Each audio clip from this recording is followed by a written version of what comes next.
Good evening, my friends. Tonight I want to tell you an old story. One that was whispered in candlelit halls, behind stone walls thick with secrets. It's not the kind of tale you'll find written in the king's records or praised in chapel, sermons, but it happened in a time when the church didn't just bless weddings, it watched what came after. Yes, there was a time when, on the very night two people married, the most private moment between them wasn't theirs at all. It belonged to tradition, to eyes that never should have been there. And it all began in a small village no one remembers, now hidden at the edge of a cold forest where the bells rang not just for joy, but for duty. In that village lived a girl named Elsbeth. She had hands used to cold water, feet always bare on stone, and a silence about her that made people either afraid or fascinated. She wasn't poor, not really. Her father had a roof and 2 goats, but she wasn't the kind they married into riches either. At 15, she was promised to a man she barely knew. Jonrik. He was older and polite, and his hands were clean in a way that made her nervous. Their wedding was arranged quickly, as if love could be scheduled like a harvest. No one asked Elsbeth what she wanted. That wasn't how things worked. The union was approved by the village priest, and the banns were read. But what Elsbeth didn't know, what no one had warned her about, was what would happen after the ceremony. Because in that place, on the wedding night, the church demanded proof. The couple would lie together, but not alone. Elders would wait outside the room. In some villages they watched, in others they listened, and in hers they came back for the sheets. Not for blessing, for evidence. And Elsbeth, wrapped in a white dress sewn by her aunt, had no idea that her wedding night was not really hers at all. The morning of her wedding began in stillness. Not celebration, not laughter, just the sound of the fire being stirred, the slow rhythm of fabric being laced, and the quiet hum of her aunt murmuring old hymns through cracked lips. Elsbeth sat on a wooden stool as women circled her like bees around a flower, not out of affection, but out of custom. Her hair was brushed with rosemary oil to bring purity. Her wrists were wrapped in red thread to protect her modesty. And her dress, that white linen gown, had been pressed and folded so many times it no longer looked like it belonged to her. It had belonged to others before her. Brides who had stood in this same room, dressed by the same hands, silenced by the same rituals. She kept her eyes low, not because she was shy, but because she was somewhere else entirely. In her mind, she was already in the woods, where no one watched, where leaves didn't judge, and where footsteps meant freedom. But the woods were far, and today she was expected to smile, to obey. Her father kissed her forehead like someone sealing a letter he wouldn't read again. Jonrik stood at the altar like a statue in borrowed robes, his eyes kind but far too calm. The priest spoke of unity, of the divine bond between man and wife, and the congregation hummed in approval, not for Elsbeth's heart, but for the correctness of the match. No one mentioned the sheets. No one told her aloud what would be required. But the women around her had prepared her in silence. The way they washed her skin more than usual, the way they whispered prayers over the bed, the way they laid a fresh cloth under the sheets, as if it were more important than the vows. Elsbeth didn't ask questions. There was no room for them. Only space to fold into expectation. And as the sun sank lower outside the chapel windows, she realized her wedding wasn't the beginning of anything. It was the entrance to a room where even the walls would listen. That night, The room was lit with a single candle. It flickered in a corner like it too, wasn't sure it wanted to be there. The bed had been made by someone else's hands, stretched, tucked, and centered beneath a carved wooden beam that bore the mark of the church. Elsbeth stepped in first. She didn't speak. She simply walked to the bed and sat, her fingers tracing the seams of the cloth beneath her. The white linen beneath them was new, but it didn't feel like hers. It felt like a witness. Jonrik followed, closing the door with care, as if afraid of making too much sound. He didn't smile. He didn't reach for her. He only sat beside her, his voice barely a whisper when he said, "They'll come in the morning." Those 4 words said everything. She wasn't naive. She had heard things, girls whispering in corners, older women muttering warnings that no one was meant to understand fully. But no one had ever said it clearly, that the blood was expected, that the sheet would be checked, that a woman's first night wasn't about tenderness or choice or even love. It was about proof, and that proof came at a cost. Jonrik looked at her gently, like a man holding a feather he feared might break. "We don't have to," he said. "Not now, not like this." And still Elsbeth said nothing. Not because she didn't have words, but because she didn't know which ones would be allowed to live beyond that room. She lay down slowly, the cold of the sheets reaching up her spine like a question. Jonrik lay beside her, careful, distant, respectful, in a way that made the silence louder. They didn't touch. Not that night. Not the way others expected. The candle burned lower. Outside, footsteps passed once, then faded. And in the stillness, Elsbeth stared at the ceiling and wondered not about love or marriage, but about escape. Because if her worth could be measured by a stain on a cloth, then maybe her freedom had already begun the moment she refused to bleed on command. The morning came quietly, but not gently. There was no bird song, no warm sunlight pouring through the shutters, only a pale, reluctant light and the slow creak of the door being opened by someone who didn't knock.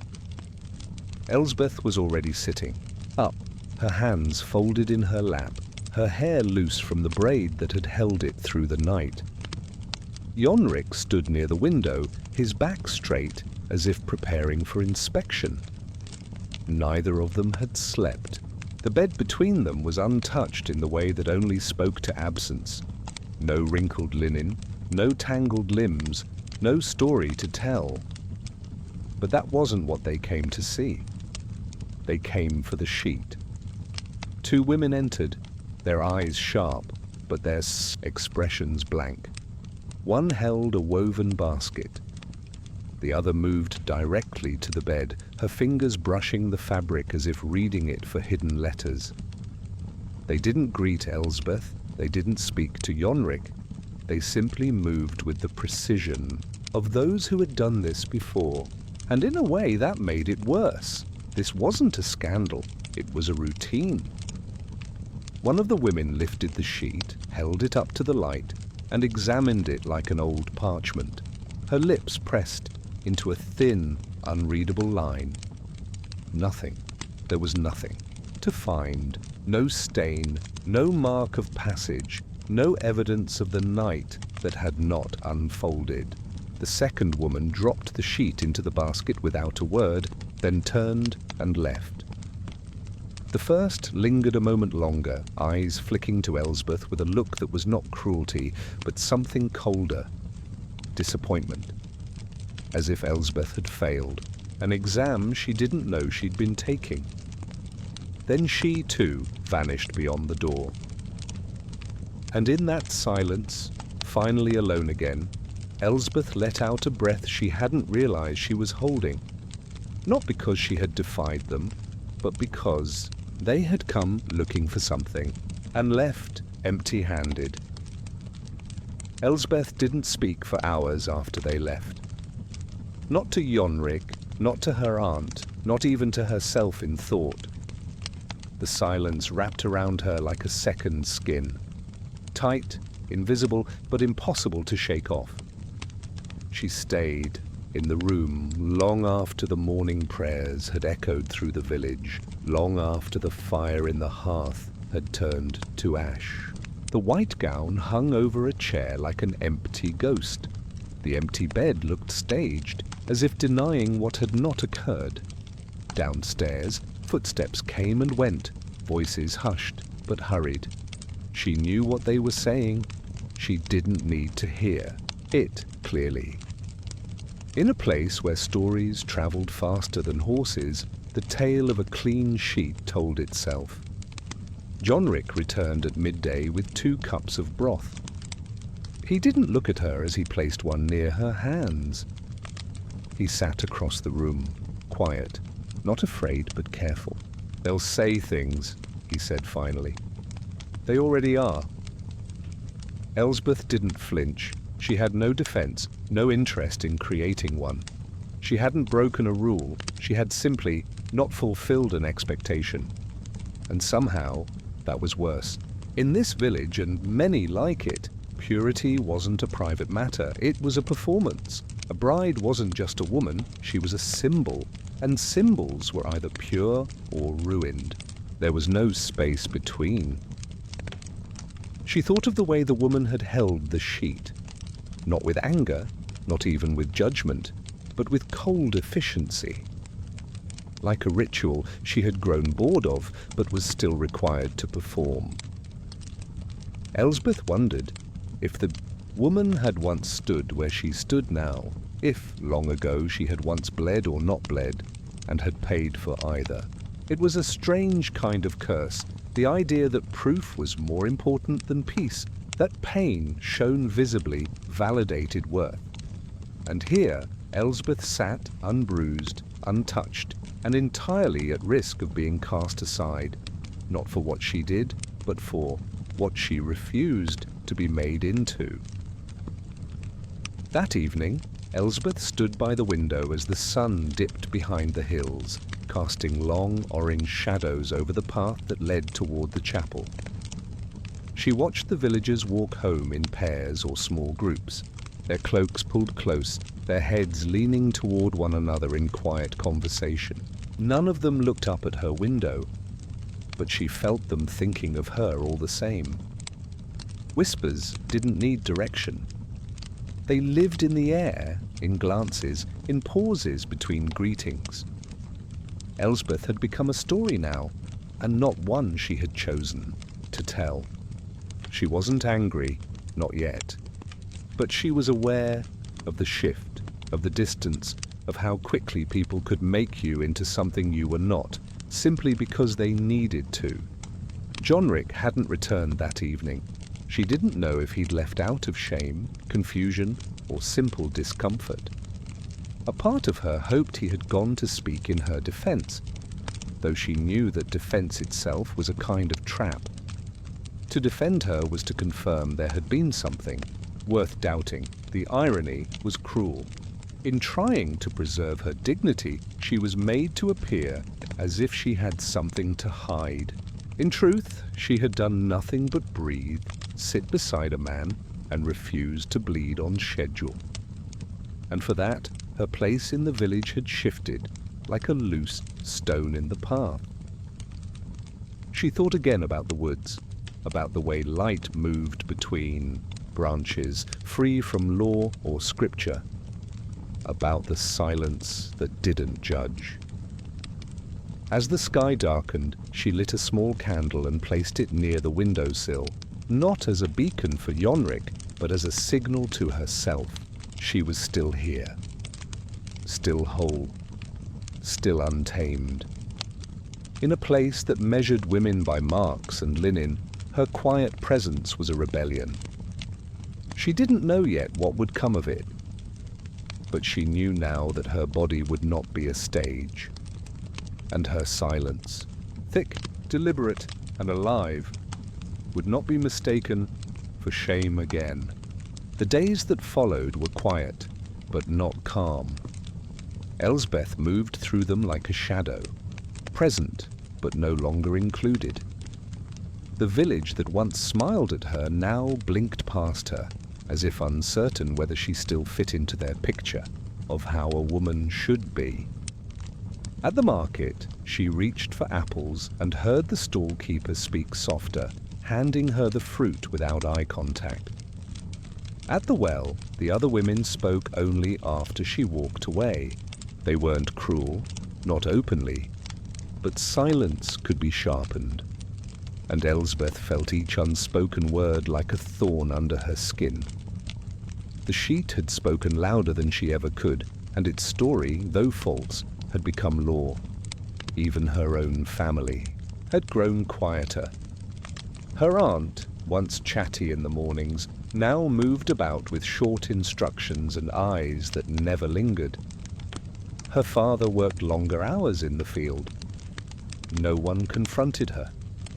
No one asked. But she knew. She knew that their silence was not born of confusion, but of fear. Fear that she had become something that could no longer be explained. And in a village where everything had to be explained, where every action had to fit into a verse or a blessing, Elsbeth was now an unanswered question. That made her dangerous. What puzzled her most, though, was Jonrik. He returned each night, said little, ate simply, and slept beside her without expectation. He didn't reach for her. He didn't accuse, and yet his presence felt heavier than absence. She wondered if he regretted not forcing tradition, if her refusal had stained him too, or if perhaps he had expected something more from her. Not passion, but permission. A willingness to surrender to what everyone else called normal. She couldn't tell. He was polite, always. And yet, behind that politeness was something she couldn't read. Maybe it was respect. Maybe it was disappointment. Or maybe, like her, he too was caught in a ritual that neither of them had truly chosen. Walking through a story written long before either of them knew how to say no. One afternoon, when the wind smelled faintly of pine and drying grain, Elsbeth left the house without telling anyone. She didn't go far, only to the edge of the woods, where the trees began to thicken and the voices of the village faded into wind and branches. She brought no basket, no shawl, nothing that would make her look like she had a purpose. That was the point. For once, she wanted to walk not as a daughter, not as a wife, not as a woman under observation, but as a body moving without meaning. The forest didn't care what linens she had bled on or hadn't. It asked nothing. It only received. She stepped over roots, brushed aside low branches, and listened. Not for danger, but for silence. The kind of silence that didn't accuse or evaluate. Just the breathing quiet of leaves shifting under a slow breeze. There, surrounded by green and shadow, Elsbeth allowed herself something small but sacred. Stillness. Not the kind she had known in the house, where stillness meant submission, but a stillness of her own choosing. She sat on a low stone, warmed faintly by the fading sun, and closed her eyes. And in that moment, she remembered what it was like to belong to herself. She didn't stay long. Dusk came quickly, and she knew better than to challenge it. But as she returned home, her skirt dusty with moss and her fingers smelling faintly of wild thyme, she felt different. Not healed, not brave, but slightly more real. As if she'd retrieved a part of herself she hadn't realized had been taken. No one noticed when she returned. Her aunt didn't ask where she'd been. Jonrik only nodded from the table. And yet something had shifted. The walk had left a trail, not one of footprints, but of defiance. Elsbeth had gone where she wasn't meant to go and come back without permission or apology. In a world ruled by inspection and proof, that was enough to begin something dangerous, the practice of her own will. That night, Elsbeth couldn't sleep. The room was quiet, but her mind wandered like wind between shutters.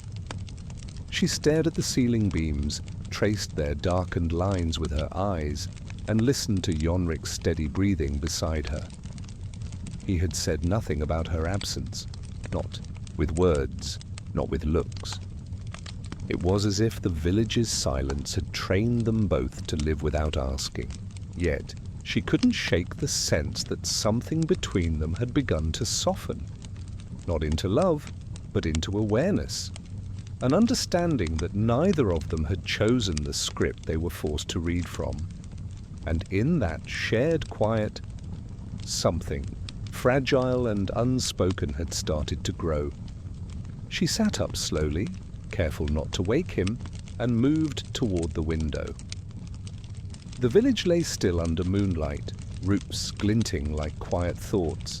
In the distance, she could see the chapel's spire, tall, certain, unmoved. That tower had watched every marriage, every funeral, every birth. It had stood through storms and harvests. It had also stood the night her sheet had been carried away. She wondered if the chapel's stone remembered things the villagers didn't. If the building itself held secrets in its walls, far older than the customs they now clung to. And if so, maybe there was hope that even old stones could forget. She placed her hand against the window pane, cool and smooth, and whispered a thought she didn't dare say aloud. I don't belong to them. Not the church, not the whispers, not the hands that had washed and wrapped her for a night she never owned. That simple sentence, breathed into the dark, was not a rebellion, not yet. But it was a beginning, a thread pulled from a tightly wound cloth. And as she returned to bed, lying beside a man who had stopped pretending to understand her, Elsbeth felt no clearer about the future. But she felt less alone in the present.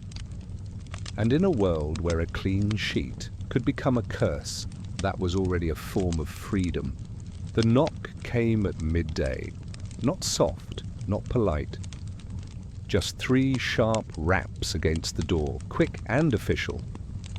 Elsbeth opened it with flour still on her fingers, expecting a neighbor, maybe a cousin.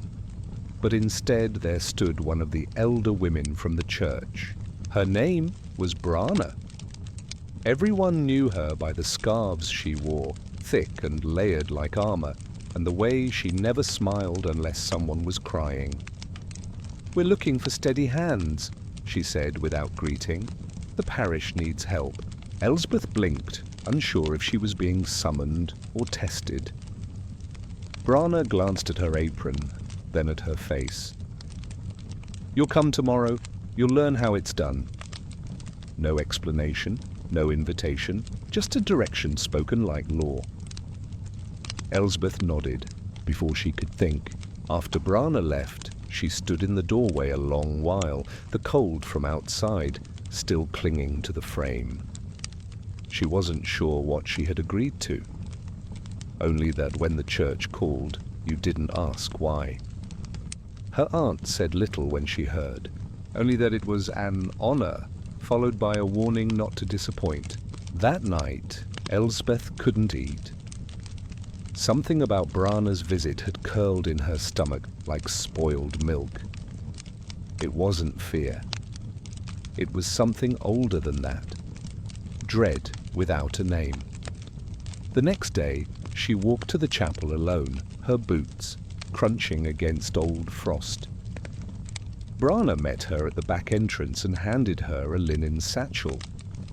Inside were folded sheets, a flask of vinegar, and a thin book of handwritten names. Some nights you'll wait.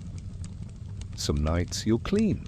Some nights you'll explain, Brana said, leading her through a side door into a narrow room Elsbeth had never seen before.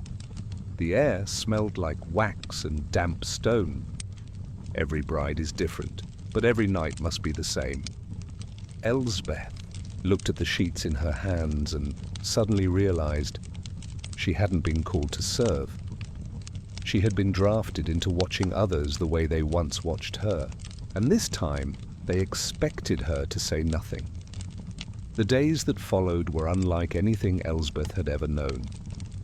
She became a presence that moved between doorways and curtains, between candles and corners, always unseen but always expected.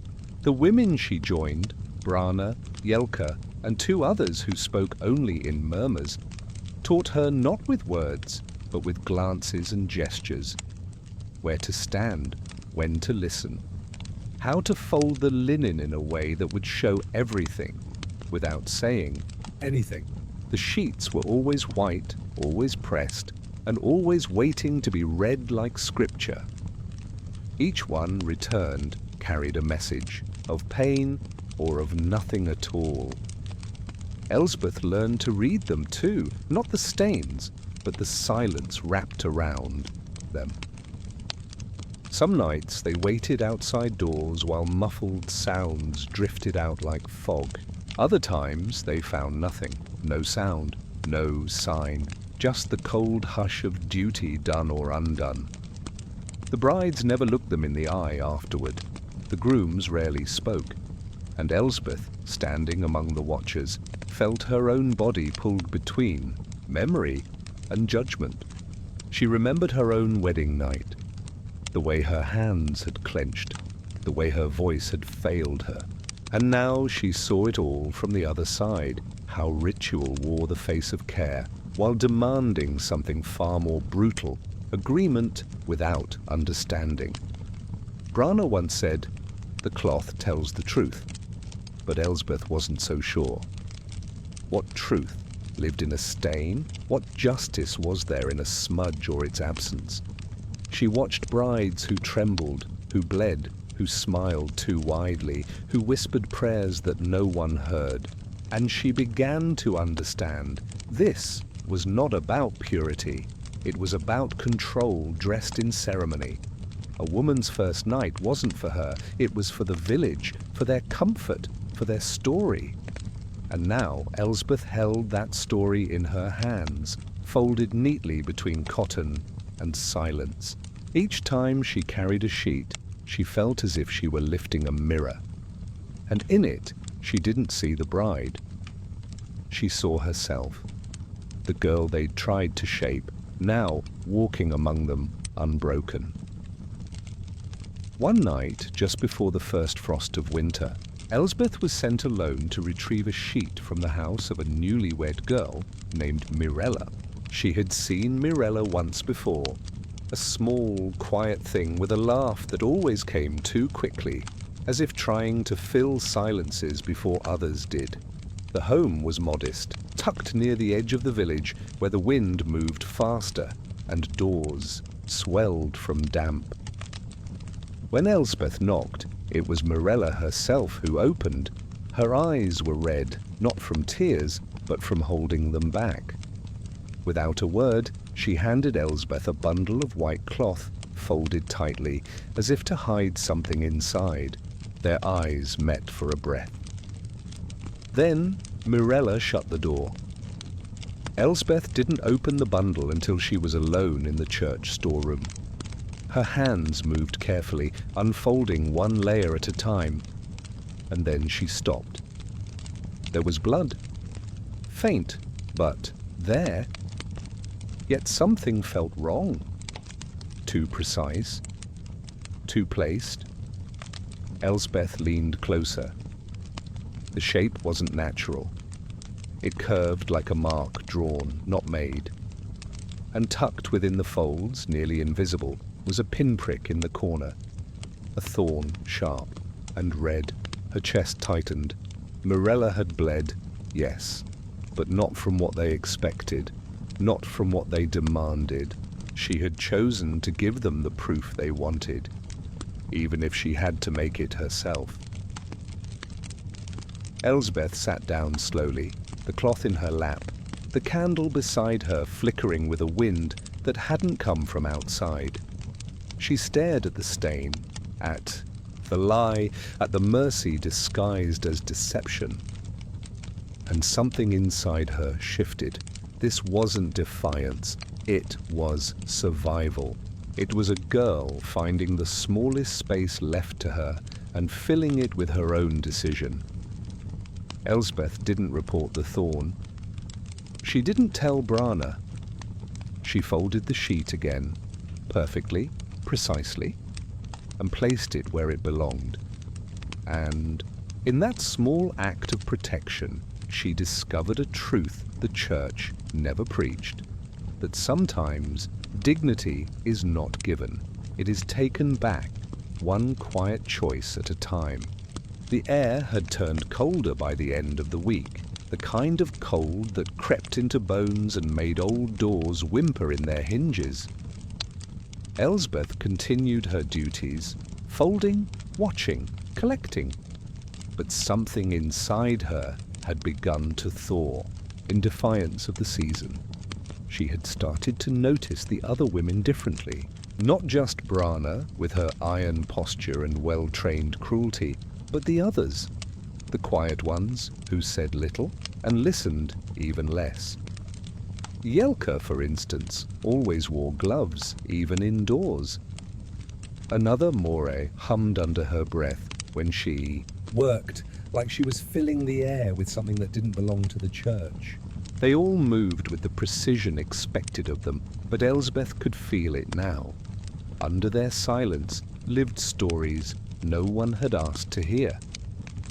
One evening, after the last candle had been snuffed and the last sheet folded, Elsbeth lingered.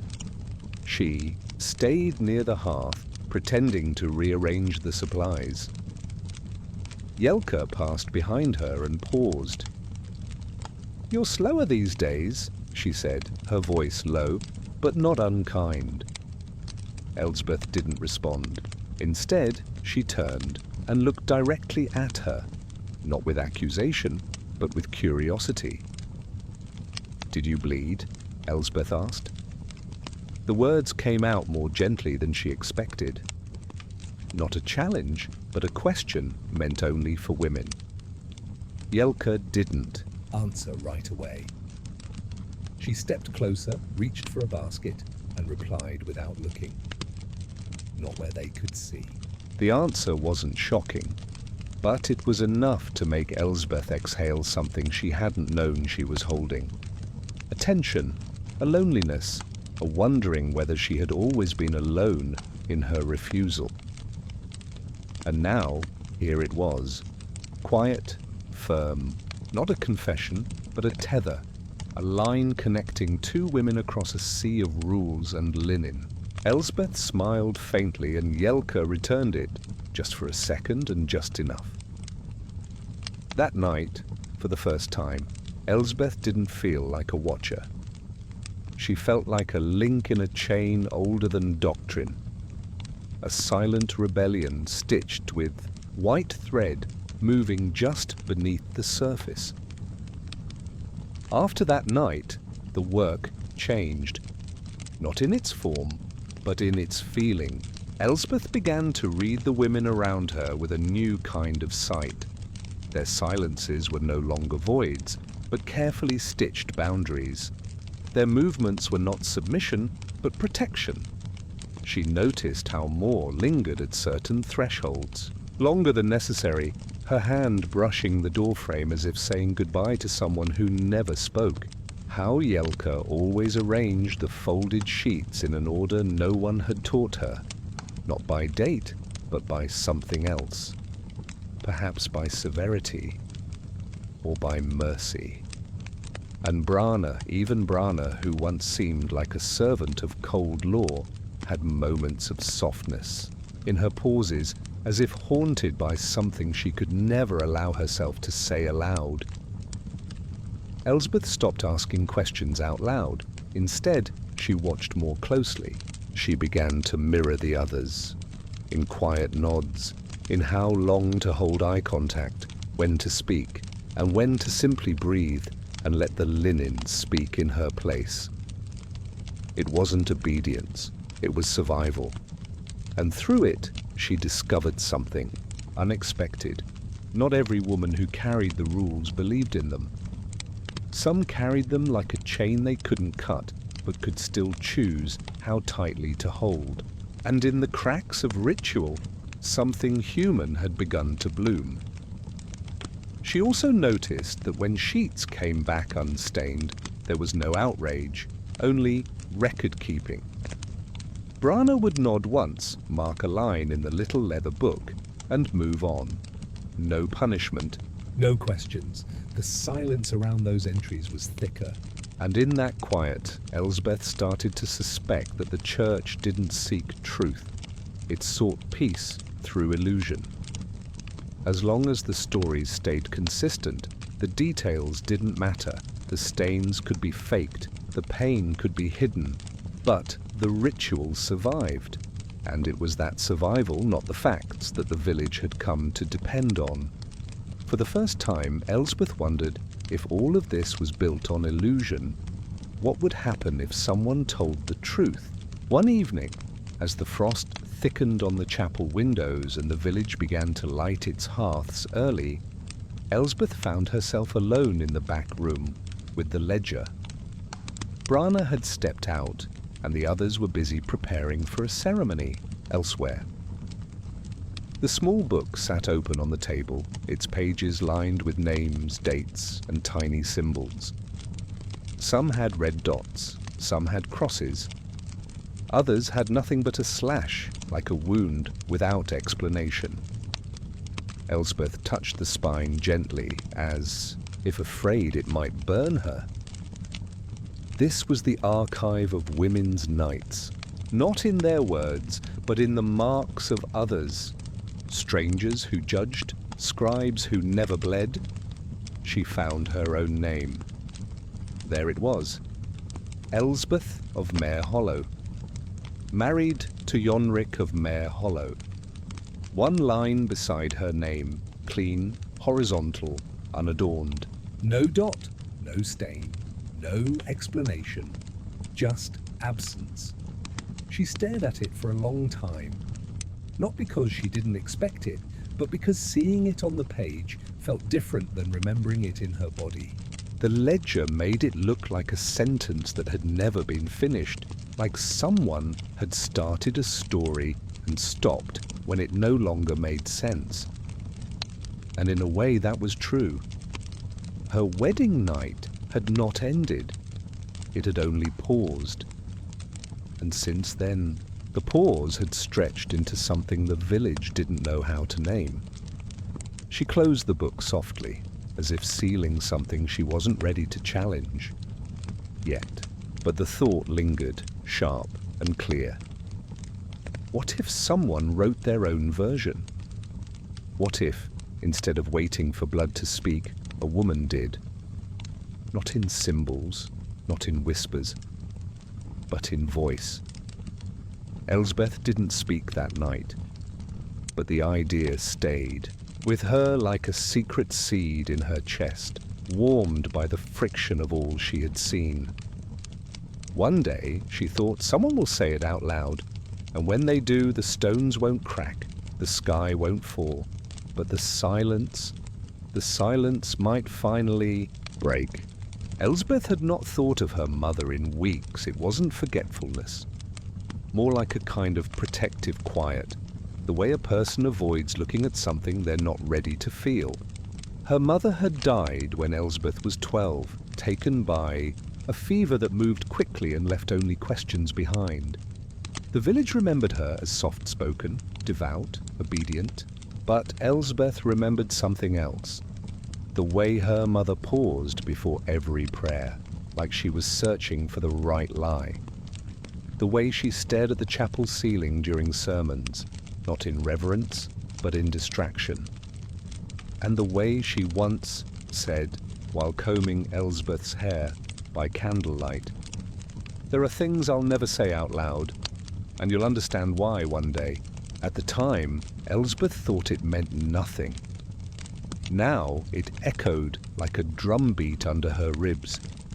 That memory returned suddenly without warning, while Elsbeth was folding a sheet alone. The cloth was damp from washing, still warm from the fire. She held it close and closed her eyes, and the sentence repeated itself in her mother's voice. It was not a warning. It was a gift. A map she hadn't known she was carrying. Perhaps her mother had known even then what the village would expect from her daughter. What silences would be asked, what rituals would carve themselves into her flesh and her future. And in giving her that phrase, her mother had planted the smallest door, one that could only be opened from the inside. Elsbeth placed the folded sheet gently on the bench and sat beside it. She didn't cry, she didn't pray, but she whispered, "I understand now." And though no one else heard her, the room felt different. Less like a cell, more like a room with windows she had never seen. Her mother had never spoken of her own wedding night, never told stories of stains or bedsheets. But maybe she hadn't needed to. Maybe her silence had always been a kind of protest, hidden in plain sight. And now, through memory, Elsbeth had found the first voice she could trust. The next few weeks passed quietly, but Elsbeth now saw them with different eyes. Every interaction felt laced with double meanings, every silence suddenly suspect. The village had not changed. The prayers were still whispered the same way, the bells still rang at dusk, the bedsheets still returned each morning, like white flags of surrender or shame. But within that sameness, Elsbeth sensed something soft and subtle shifting. The women she once saw as enforcers now appeared as fellow prisoners. Not all of them, but enough. Yelka, with her gloves and sharp glances, had begun pausing longer, beside Elsbeth after their rounds, as if waiting to be asked something. Moore, who used to hum to herself while working, had begun teaching Elsbeth the melodies, passing on songs without lyrics, as if knowing the words would be too dangerous. Even Brana, the stone-faced one, began to show signs of erosion. One evening, after returning from a home with no stain, she sat longer than usual near the fire. Elsbeth caught her staring into the flames with a look that wasn't anger or disappointment, but grief. Quiet, restrained grief. "They lied," Brana said softly, not looking up. Elsbeth didn't answer. She knew Brana wasn't asking for forgiveness or counsel. She was simply saying something no one else could hear, a truth that had nowhere else to live but that moment. Elsbeth began to wonder how many others were hiding versions of themselves behind the clean linens and closed doors. How many girls had cried not from pain, but from fear of being disbelieved? How many mothers like hers had buried their questions beneath years of obedience? And how many watchers had, at some point, stopped believing in the very signs they were taught to search for? Maybe this tradition hadn't survived because it was holy, but because it had no room for doubt. And Elsbeth, now holding that doubt in her hands, realized something powerful. Once a question is asked in your heart, no rule can ever fully erase it. It lives. And it waits for a voice strong enough, or quiet enough, to speak it. That night, long after the fires had burned low and the village had folded into its usual hush, Elsbeth remained awake beneath her blanket. The window beside her let in a soft shaft of moonlight, pale and cold against the floorboards. Jonrik was asleep, turned away from her, his breathing deep and steady. She watched his back, not with anger, but with the calm detachment of someone observing a life from the outside. He had never hurt her. But he had never truly seen her either. Their marriage was a script written by others. She, the dutiful wife. He, the patient husband. But no one had ever asked them if the play was worth performing.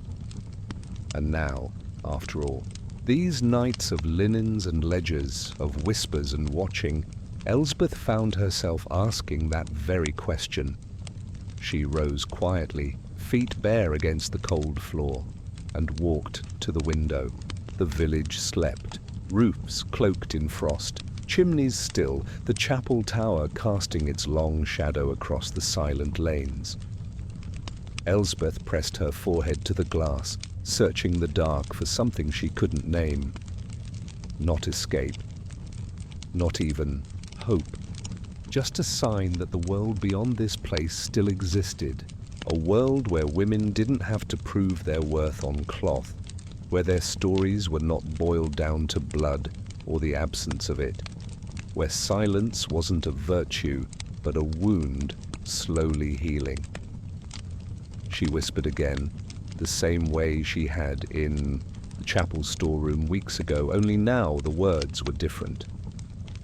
I won't keep doing this.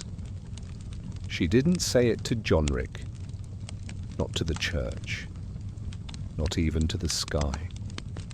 She said it to herself, and that made it real. She didn't know what would come next, whether anyone would listen, whether anything could change. But she knew this. She would not be the one to carry their lie forward. Let others fold the sheets. Let others draw the lines. Elsbeth would remain, but she would no longer play the part. And sometimes that is the loudest kind of rebellion there is. It was during a storm that Elsbeth found the missing pages. Rain battered the chapel roof like fists, and the wind howled through the narrow corridors as if trying to shake loose the very bones of the old church. Most of the others had gone home early. Only Elsbeth and Jelka remained, waiting out the worst of the storm beside the storage room fire. While Jelka sorted candles, Elsbeth wandered to the ledger shelf. Not with purpose, but with habit. The same collection of names, marks, dates, but something strange caught her eye. A small volume tucked behind the others, older, its spine worn thin and edges curled with damp. She pulled it free and opened it with cautious fingers. Inside were names she didn't recognize, or rather, names she had never been told to recognize. No symbols, no red dots, no crosses, no lines, just names. And beside each name, a blank space, as if the story had started and then vanished. Elsbeth ran her finger across the page. The ink had faded in places, but not enough to erase. One name stood out, Marion of Stillbrook. She remembered hearing the name as a child, not in the chapel, but in a whisper behind her aunt's bakery.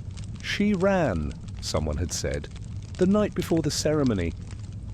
Back then, Elsbeth hadn't known what ceremony meant. Now, she did. And the blank space beside Marian's name felt louder than any mark she'd ever seen. Jelka stepped into the room quietly. She saw the book and stopped. You weren't supposed to find that, she said, not harshly, but with a heaviness that made Elsbeth close it slowly. What happened to them? Elsbeth asked. Jelka looked toward the fire, then back at her. Some ran, some refused, some simply disappeared. Not all stories want to be recorded. Elsbeth didn't press further. She didn't need to. For the first time, she realized there was more than one kind of silence in the village. One born of fear, and one born of choice. And buried within that second silence lived women who had stepped outside the page and never looked back. The night As the storm began to soften into a quiet drizzle, Elsbeth sat with the old book open on her lap. Jelka had gone to tend the front candles, leaving her alone again with the forgotten names. She read each one slowly, as if giving breath, back to women the village had tried to erase. Lyra of Alderbridge, Sarin of Stone Hollow, Ellen of Blackmere. None of them were spoken of anymore. Their names hadn't been passed down, or stitched into quilts, or murmured in evening prayers. They had become shadows. And yet, in this moment, Elsbeth felt closer to them than she ever had to the saints on the chapel walls. For a brief moment, she wondered what it would mean to disappear, to leave her name behind, untethered from any ledger or linen, from any bed or expectation. She imagined walking past the village borders, past the hedgerows, into the hills where no bells rang and no beds waited to be checked. But the image faded as quickly as it came, because despite everything, Elsbeth didn't want to vanish. She didn't want to be forgotten. She didn't want to become one more blank space. She wanted to be remembered, but on her own terms. Not for obedience, not for absence, but for the quiet insistence of choosing a different way. She thought of Mirella, of the thorn, of the lie that wasn't really a lie but a shield.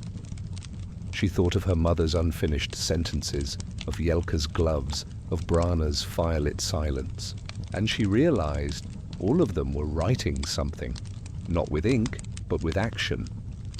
Not on paper, but in memory. The church had its books, but women had each other. And every unspoken truth passed from one to another was its own kind of scripture, one not meant to be read aloud, but lived. And maybe, just maybe, that was the only legacy that truly lasted. One that could not be burned. One that could not be undone. One that started with remembering the names no one else dared to say. When morning arrived, Elsbeth didn't tell anyone about the book. She returned it to its place behind the ledgers, not to hide it, but to protect it, as if tucking it back into a wound that had just begun to heal. She walked through the village with a new stillness, not quieter, but deeper, as if each step were a sentence she hadn't been allowed to write until now. The others noticed. Brana watched her longer during morning rounds. Jelka no longer asked questions. She simply nodded in that quiet way that meant she understood. Even Jonrig, though he said nothing, looked at her with the faint confusion of a man realizing he had married a woman he'd never really met. Elsbeth didn't speak of running anymore, not even to herself. She no longer fantasized about distant places where women lived untouched by rituals and silence. Instead, she began to imagine something far more dangerous, staying, but staying differently. Not as the obedient wife, not as the watcher of sheets, but as someone who saw, who remembered, who quietly gathered the pieces others tried to discard. The thought didn't feel like a rebellion, it felt like a beginning. A kind of slow living resistance, the sort that leaves roots beneath every threshold it touches. That afternoon, she returned to the chapel storage room alone. She brought with her a small scrap of cloth. Not a sheet, not linen, just a fragment from her mother's old apron, the one she'd kept hidden in a chest beneath the bed. She folded it, placed it inside the old book, right between the names of Lyra and Ellen. No ink, no note, just the fabric, soft and worn, carrying a scent she couldn't name but would never forget. It was her way of saying, I see you. I remember. You, I am you. And then she closed the book again, not as a servant of the chapel, but as a guardian of something older than the rules, something not buried, just waiting. Spring arrived with little fanfare. No grand blooms or processions, just the slow melt of frost and the soft return of birdsong. The village remained unchanged in its rituals, but Elsbeth had changed, not in a way one could see, but in a way that made each repetition feel slightly out of tune.